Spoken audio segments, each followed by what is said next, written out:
Bom dia, mais uma manhã com Deus, priorizando a palavra de Deus. E nesta manhã do dia 14 de abril, nós vamos meditar de 2 Reis, do capítulo 23 ao capítulo 25. E que a paz do Senhor encha o teu coração nesta manhã. Hoje nós vamos finalizar o livro de 2 Reis e vamos falar da reforma religiosa do rei Josias. Lembrando que o rei Josias iniciou seu reinado com 8 anos de idade. É isso mesmo. Tamanho não é documento, não é? Apenas Deus quer um coração sincero. E o rei Josias tinha este coração sincero. E o texto que nós lemos ontem, né? Ele se preocupou em fazer os reparos no templo, em consultar quem entendia da lei de Deus, de tudo aquilo que Deus falava no livro da sua lei, e foi à procura da profetisa Hulda, lá na cidade baixa de Jerusalém, né, subúrbio de Jerusalém, e ela traz para ele, né, a revelação do texto dos mandamentos, que realmente estava chegando tempos muito difíceis, mas por conta do coração, do quebrantamento de Josias, isso não alcançaria os dias dele. Olha só. E aí Josias mandou chamar toda a autoridade de Judá e de Jerusalém. Então o rei subiu ao templo do Senhor com o sacerdote e os profetas e todo o povo de Judá e Jerusalém, dos mais simples até os mais importantes. Sabe o que ele fez? Ele leu para eles o livro da aliança encontrado lá no templo do Senhor pelo sacerdote Ilquias, quando foram fazer a reforma do templo. E o rei ficou em pé no lugar de honra junto à coluna e renovou a aliança na presença do Senhor. Comprometeu-se a obedecer ao Senhor e a cumprir os seus mandamentos, decretos de todo o seu coração, de toda a sua alma. Confirmou desse modo os termos da aliança escrito no livro, e todo o povo se comprometeu com esta aliança. Em seguida, o rei deu ordem ao sumo sacerdote Ilquias, aos sacerdotes auxiliares, aos guardas, né, da porta do templo, que removesse do templo do Senhor todo utensílio que foi utilizado no culto a Baal, a Acera, os astros do céu. Lembra que Manassés fez isso, gente? Pois é. Aqui o rei Josias mandou tirar tudo, né? E até mesmo dos terraços, eliminou os sacerdotes idólatras, que muitos foram intitulados sacerdotes, mas eram sacerdotes idólatras. Ele fez realmente não só uma reforma física, mas uma reforma espiritual. E nós vamos ver como uma das grandes reformas religiosas em Judá, em Jerusalém, que foi comandada pelo rei Josias, né? E aí nós vamos ver que o sacerdote que havia servido nos santuários idólatras não tinham permissão de servir no altar do Senhor em Jerusalém, mas podiam até comer os pães sem fermento junto com os outros sacerdotes. O rei profanou o altar de Tofete, no vale de Ben-Rinom, a fim de que ninguém pudesse usá-lo para sacrificar no fogo um filho ou uma filha ao deus Moloque. Lembra que Manassés fez isso com seu próprio filho? Pois bem, nós podemos ver que o rei Josias mandou acabar com esse local que tinha sido criado e mandou que ninguém mais utilizasse aquele tipo de sacrifício, né? E removeu a entrada do templo do Senhor, as estátuas de cavalo que foram colocadas pelos reis anteriores, né? E até mesmo que eram alguns ídolos, né? Algumas coisas que eles estabeleceram em idolatria, as estrelas, os astros e ao sol também. E nós podemos ver que ele derrubou os altares dos reis de Judá, que havia construído no palácio também. Então, nós podemos ver que Jerusalém, Judá, passa por um refinamento espiritual, né? Ele vai profanar esses altares idólatras no leste, no sul. Tinha até um monte chamado Monte da Corrupção.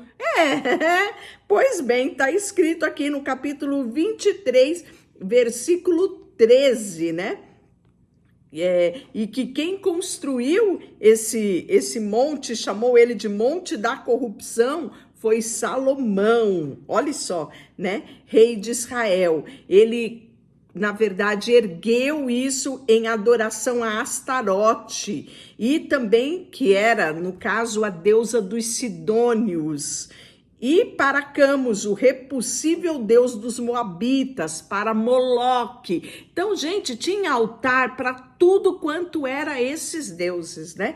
E nós vamos ver que Josias se posiciona, dizendo: aqui há um só Deus, que é o Senhor dos Exércitos, né? Então o rei vai demolir esses altares que tinham sido criados, até mesmo em Betel tinha altar idólatra, né? Que Jeroboão, filho de Nebate, havia construído quando ele levou Israel a pecar.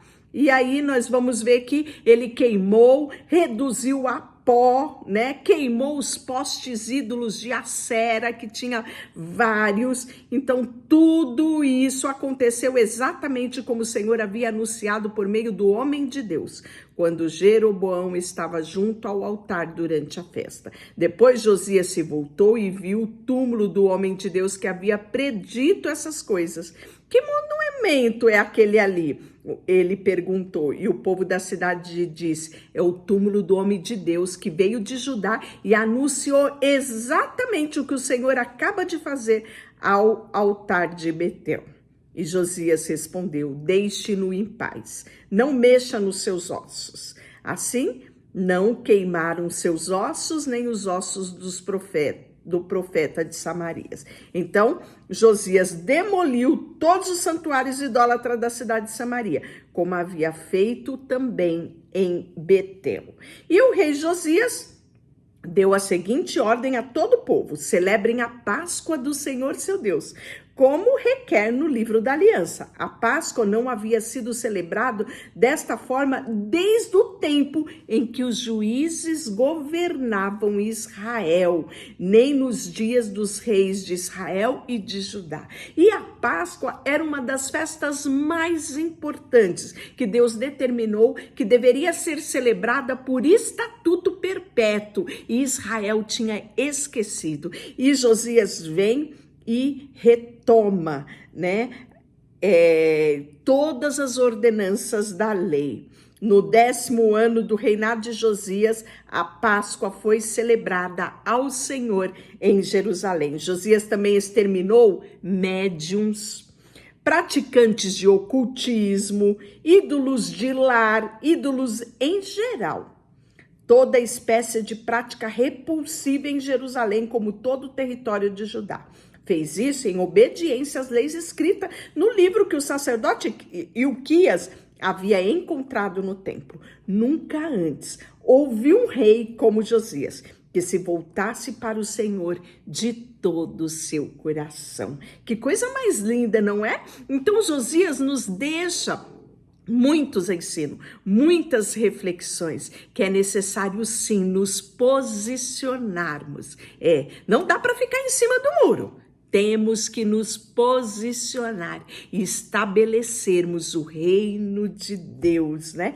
E nisso seremos conhecidos como alguém que se voltou ao Senhor de todo o seu coração. Foi isso que aconteceu com o rei Josias, pois o Senhor disse: também expulsarei Judá da minha presença, como expulsei Israel e rejeitei Jerusalém, cidade que escolhi no templo, onde o meu nome deveria ser honrado. Os demais acontecimentos do reinado de Josias, tudo o que ele fez, estão registrados no livro da história dos reis de Judá. Durante o reinado de Josias, o faraó Neco, rei de do Egito foi ao Eufrates em apoio ao rei da Síria. E o rei Josias e o seu exército saíram para lutar contra ele. Mas Faraó o matou quando o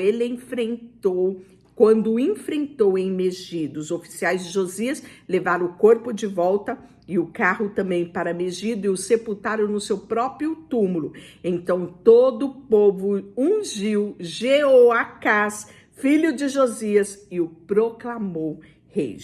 Jeoacás tinha 23 anos quando começou a reinar. Reinou em Jerusalém por 3 meses. Sua mãe se chamava Umatal e era filha de Jeremias de Líbina. Fez o que era mal aos olhos do Senhor, como seus antepassados. Olha só, o filho de Josias fez o que era mal aos olhos do Senhor. E nós vamos ver que o reinado dele foi curtíssimo, né? Em seguida, o faraó escolheu Eliaquim, que era o outro filho de Josias, como sucessor de seu pai, e mudou o nome dele para Jeoaquim. Jeoacás foi levado como prisioneiro para o Egito, onde morreu, a fim de obter ouro, prata, que Faraó Neco havia exigido como tributo. Jeoaquim cobrou dos habitantes de Judá imposto proporcional às pessoas de cada um. Jeoaquim tinha 25 anos quando começou a reinar, reinou em Jerusalém 11 anos. Sua mãe chamava Zebita e era filha de Pedaías de Ruma. Ele fez o que era mal aos olhos do Senhor. Capítulo 24, nós vamos ver que durante o reinado de Jeoaquim, Nabucodonosor, que era o rei da Babilônia, vai invadir a terra de Judá. Nós vimos que a invasão já tinha acontecido em Samaria, tinha sido invadida, né? E levado cativos, tinha destruído tudo. E aqui, inclusive, trazidos babilônicos para guardar a cidade de Samaria, né? Habitar na cidade de Samaria, para que aquele lugar ficasse certo que estava sob o comando da Babilônica. Mas Deus tinha poupado Judá. Mas agora nós estamos vendo que a mesma coisa aconteceu com Judá, né? Jeoaquim se rendeu, pagou tributo há 3 anos, mas depois se rebelou. Então o Senhor enviou bandos de saqueadores babilônicos, sírios, moabitas, amonitas contra o rei de Judá para destruí-lo, como tinha anunciado por meio dos seus profetas. Então, a mesma coisa vai acontecer ao Reino Sul, isso mesmo, né? E nós vamos ver que não só Jerusalém vai ser invadida, mas também o templo será destruído. Joaquim tinha 18 anos quando ele começou a reinar, reinou em Jerusalém 3 meses. Sua mãe chamava Neusfa e era filha de Eunatã de Jerusalém. Ele vai fazer o que era mal aos olhos do Senhor. Então nós vimos que o único lá, né, que fez o que era reto aos olhos do Senhor, promoveu, na verdade, uma verdadeira revolução espiritual, foi Josias. E a partir de Josias, você vê a decadência do Reino Sul, né? A decadência de Judá e a destruição de Jerusalém, né? E aí nós vamos ver que Nabucodonosor vai levar cativo a Babilônia o rei Joaquim, a mãe, a rainha mãe, as esposas dos oficiais do rei, os nobres, deportou 7.000 soldados que eram fortes e aptos para a guerra, além de 1.000 artífices e ferreiros. Então, né, os artistas, né, manuais de trabalho manual, né, ferreiros, né, todo aquele que era instruído na arte foi levado também para a Babilônia. E nós vamos ver que o rei da Babilônia vai escolher Matanias, tio de Joaquim, que era rei de Judá na época, e vai mudar o nome dele para um nome babilônico, que chamava Zedequias, né? Zedequias tinha 21 anos quando começou a reinar, reinou em Jerusalém por 11 anos, né? A sua mãe chamava Ramutal e era filha de Jeremias de Líbina. ele vai fazer o que era mal aos olhos do Senhor. Isso mesmo. E nós vamos ver que estas coisas aconteceram por causa da ira do Senhor, isso é muito claro, né? Que Deus permitiu que tudo isso acontecesse a Jerusalém e a Judá, e nós vamos ver que eles vão ser levados ao exílio, né? O último capítulo nosso de Reis é o capítulo 25, que vai falar sobre a queda de Jerusalém. Assim, 15 de janeiro, durante o 9º ano do reinado de Zedequias, Nabucodonosor, rei da Babilônia, e todo o exército cercaram Jerusalém, construíram rampas de ataque contra os muros. Jerusalém permaneceu cercada até o 11º ano do reinado de Zedequias. Em 18 de julho do 11º ano do reinado de Zedequias, a fome na cidade tinha se tornado tão severa que não havia mais nenhum alimento. Assim abriram brecha no muro da cidade. Como a cidade estava cercada pelos babilônicos, os soldados esperavam até anoitecer para fugir pelo portão entre os dois muros, atrás do jardim do rei. Então seguiam em direção ao Vale do Jordão. Contudo, o exército babilônico perseguiu o rei, alcançou as planícies de Jericó. Todos os soldados que haviam abandonado se dispersaram, mataram seus filhos, depois lhe arrancavam os olhos, prendiam com correntes de bronze e, enfim, levava eles para a Babilônia, né?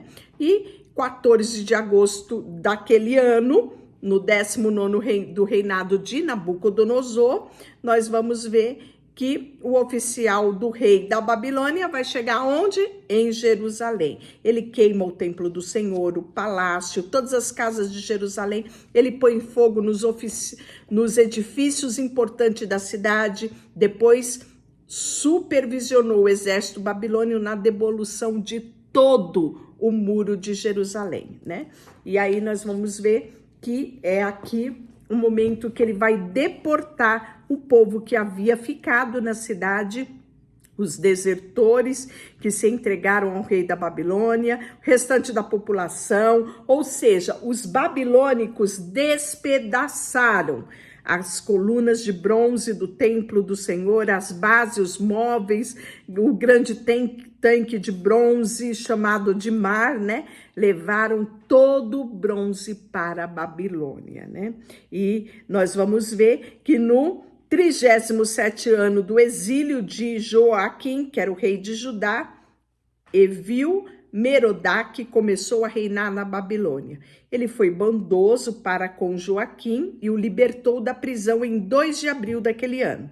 Falou com ele gentilmente e colocou-o no lugar mais elevado que os outros reis exilados da Babilônia. Providenciou roupas novas para Joaquim no lugar de roupas de prisioneiro e permitiu que ele comesse na presença do rei enquanto vivesse. Assim, o rei lhe deu uma nova provisão diária de alimento pelo resto da sua vida. E amanhã eu quero te convidar para iniciarmos o livro de 1 Crônicas. Deixa lá para você. Senhor, nesta manhã colocamos diante de Ti o nosso coração, a nossa vida, tudo que temos e tudo que somos. E queremos sempre, Senhor, nos posicionarmos e declararmos que Tu és o nosso Senhor, o nosso Rei, o nosso Pastor, o nosso Senhor e Salvador, a quem queremos sempre proclamar e obedecer a Ti enquanto vivermos. Em nome de Jesus,